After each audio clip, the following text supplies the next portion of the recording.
গত কয়েক বছর ধরে ত্রিপুরা রাজ্যে আপেল কুলের চাহিদা ব্যাপকভাবে বৃদ্ধি পেয়েছে। ইতিমধ্যে রাজ্যের বেশ কয়েকজন চাষি আপেল কুল চাষ করে একদিকে যেমন সকলের নজর কেড়েছেন, তেমনি আর্থিকভাবেও লাভবান হয়েছেন। তাদের দেখে এবং আর্থিক লাভের বিষয়টি চিন্তা করে নতুন নতুন চাষিরা আপেল কুল চাষে যুক্ত হচ্ছেন। তেমনি এক আপেল কুল চাষি তেলিয়ামুড়া মহকুমার উত্তর কৃষ্ণপুর গ্রাম পঞ্চায়েতের অন্তর্গত নয়নপুর এলাকার বাসিন্দা বিশ্বজিৎ সরকার। তিনি ব্যক্তিগত উদ্যোগে ইতিমধ্যে একটি বাগান গড়ে তুলেছেন এবং এক বছরের মাথায় তিনি আর্থিকভাবে লাভবান হতে শুরু করেছেন। তার বাগানে মোট 152টি গাছ রয়েছে।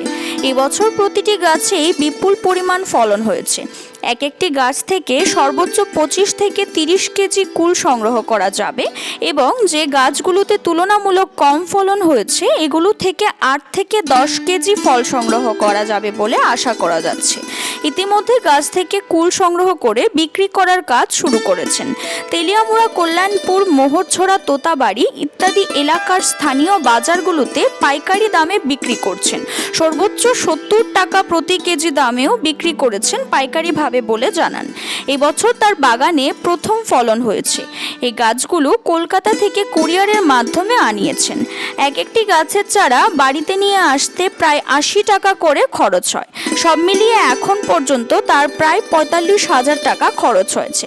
তবে এই কাজে কৃষি এবং কৃষক কল্যাণ দপ্তরের কাছ থেকে কোনো আর্থিক সুবিধা তারা পাননি। চারা ক্রয় থেকে পরিচর্যা, কীটনাশক, ওষুধ দেওয়া সবকিছু নিজের খরচে করতে হচ্ছে বলেও জানান।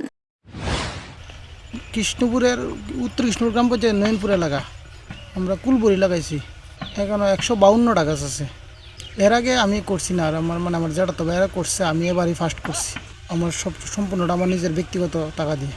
আমি এখন অবধি 45,000 টাকার মতো করছে।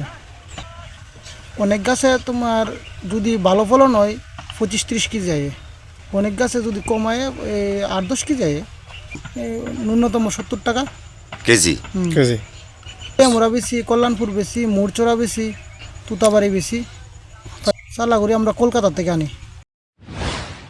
সরকারি সহায়তা পেলে আর্থিকভাবে আরও লাভবান হতেন বলেও অভিমত ব্যক্ত করেন তিনি। CRI TV, channel for news and entertainment.